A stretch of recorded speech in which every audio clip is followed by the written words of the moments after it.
Hi everybody, just wanted to share a quick video about how to do some nice basic video editing for your gameplay videos using Adobe's Premiere Pro CC. This is like a really simple beginner's guide just to kind of get you started. So I've got Adobe Premiere Pro here, so I'm just going to open up a new project. Now what I do is I have saved like a template, if you like, for my videos. It's not very complicated. It just means it includes what you can see down here, which is a byline with my sort of channel name and my Twitter handle, and then there's a little bumper to go at the end. I'll do another video about how you can create these if you haven't figured out already. So next thing we're going to do, we're just going to go to the folder where I've got the video that I want to work on. I'm just going to drag this down. I'm just going to drop it in my project bin, which we can call this window down here.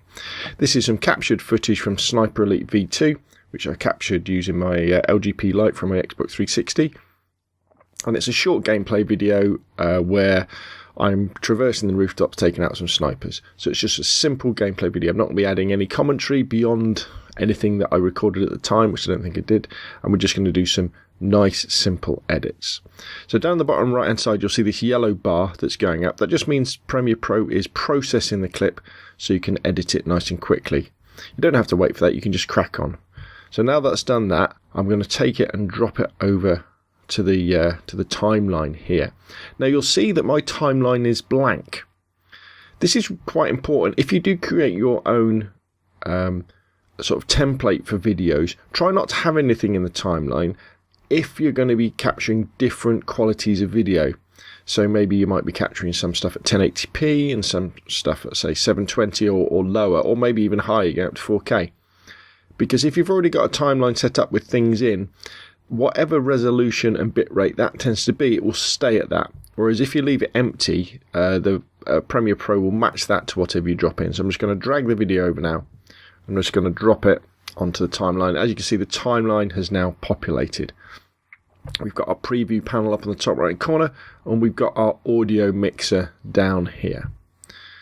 So what I can then do is I can now sort of move through the timeline by dragging the head across like this, or I could press the play button to watch it like that.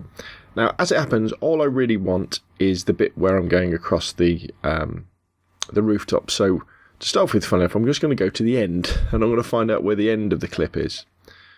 And so I'm just going to take this back, and I'm just using the bar at the bottom, and I'm going to take it back. Here we go. So this is near the end, and that's the end. So that's where I want to end my video. So now I want to cut the end of the video off. Now I can either come over to here and put my pointer over the razor tool, or you can see the little tooltip that says C. So if I just press C on my keyboard, it brings up razor, and I press that, and it's put a cut in it, and then I can either press V to go back to the pointer, or I can click on the pointer here, click on that, and then I'll just press delete on my keyboard, and that is now gone. So that'll now be the end of my video, like that. Rather nicely, it ends on a fade, which is good. So now what I want to do is I'm just going to drag my way back. Now because this is quite a long video, what I want to do is just zoom out a little bit on the timeline so it doesn't take me forever. So I can click on the magnifying glass, and then if I click with the left button, it will zoom in on the timeline. Click with the right button, not on the timeline, but just after it. Sorry, press Alt, and then click, and then it will zoom out so we can see like the whole of the timeline if we want to. But obviously things start to move pretty quick, so let's zoom in a little bit, and then I press V to get back to the pointer. Let's move the timeline along a bit. Here we go. I think it starts pretty soon, round about, I don't know, he's still taking out some snipers.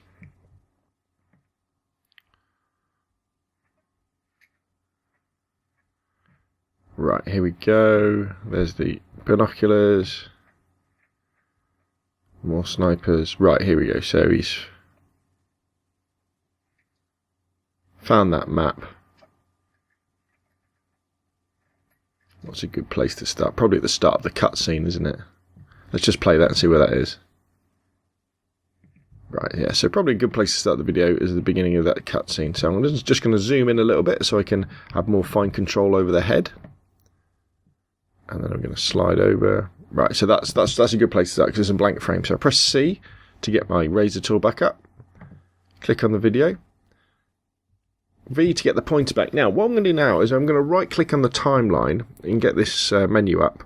And I'm going to do a ripple delete. When you do a ripple delete, it deletes whatever's selected and shifts everything else to the left. So we got that, dunk, and all of a sudden my video is right back to the beginning. Now, I'm not happy with the audio volume of the clip, so I think it's a little bit loud. So up here in the corner, I'm just going to slide that down a little bit, and that will reduce the volume. I also want to add, in fact, do we need to add a transition? Let's have a look. Yeah, I want that sort of transition when the video starts to be a little bit softer with a fade from black upwards. So I'm just going to move the head out of the way. I'm just going to double click at the beginning of the video, and you'll see the default transition will come up, which should be set to fade from black. So what happens now is, if I press play, it will fade to black in a little bit of a softer way. If you ever get the kind of repeating thing where it just keeps repeating it, just move the head and move it back to there, and then we should have a nice soft fade from black. So that's nice. So that's my basic video done, but let's say there was a little bit in the video that I wanted to cut out. Say there's a bit of a boring bit where it seems to be taking too long. So let's have a look. Say this bit here where he's just sort of using his binoculars. It's all a bit boring. So what I'll do is I'll press C to bring up the cut tool.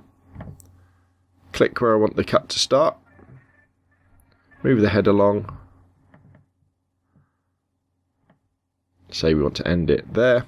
Press C again to cut there. V to go back to the tool. Left click on the video. Right click to bring up your menu. Ripple delete. Dunk. And you see it goes together. And then if I double click on the join and press the default transition, that should be, now we should now have a nice little fade to black and then back up again, which is nice. However, let's say actually I've changed my mind, I don't want that. If we go into the preset bin down here, we can slide this over and look for the history. Press history and we just go back to where we were applying the razors, and we go back to there because actually I want all of that. And then to kind of finish this video off for me, I'm just going to go back to my project bin. I'm going to get my little byline out with my name on it. Drop it into the timeline there. I'm just going to zoom in a little bit. Press V to get my pointer back. Stretch this out. And then I'm going to go into the effects panel. I'm going to go to video transitions. Dissolve, and I'm going to use an additive dissolve. So this doesn't, it's not like a fade from black or a black to fade or whatever. This one fades from nothing, so it kind of dissolves in. You should kind of see that. See, it dissolves in nicely and dissolves out, which is good. And again, I will do another video of how you can create these. Then we're going to go to the end, and then I'm going to go back to my project bin, get my little end bumper, put it on, stretch it out a little bit. This time I'm going to double click there and do a fade to black, because it fades from black there, fades to black. Double click on the end just to add another fade to black at the end. I know it's probably a little bit old fashioned to have fades to black, and people like hard cuts, don't they? I quite like that. So let's just, whoops, I should have been saving this as I went on, so let's just save as. And let's put this in a new folder. New folder, and I like to date all my games, my videos with like the year, and then the month, and then the day, and then the name. So this is the basic editing Premiere Pro. Let's go into there, and we'll call this the basic editing project. So we just save that like that. So let's now save that project. I should have done that as I was going on, apologies. So you don't want to crash halfway through. Now I'm happy with that, so now I'm ready to export it. So I'm just going to go File, Export, Media, and we're going to get this box pop up in a second. Now I use format H.264, And we'll change the name now. So I'll click on this little yellow thing here, and I'll go back to that folder where it is. Where is it? Basic edit. And I give this I give it the name that I'm going to be using on YouTube minus any punctuation. So this is going to be Beginner's Guide to Basic Video Game Editing in Premiere. If I spell that right, Premiere Pro. How do you spell it? Premiere. Pro. And I'll save it as that. And then if we come down here and we look at the video, I just use basic settings. With video games, you don't need super duper quality. All you really want it to do is to match the source, as it says there. And I'm using 60 frames a second, which is probably a bit much actually for this Xbox 360 game, so I don't think it runs at 60 frames a second. And then here we go, bitrate settings, VBR 1 pass. Really, these are really low quality settings. Target bitrate 6, maximum bitrate 8, estimated file size 467 megabytes. And then if I just hit the export setting, it will now start rendering that video. This is a 10-minute video, and on my getting older now, Intel i5 laptop, it's going to probably take about 15 minutes to render, and then I will then upload that to YouTube. So there we go. Hope that's helpful. Nice, simple, basic video editing in Adobe's Premiere Pro. If you've got any questions or comments, or what other videos you'd like to see me do when it comes to editing video games, please put them down below. Hit like if you enjoyed the video, subscribe if you want to see more of the same. Thank you very much for watching, and I will see you again soon.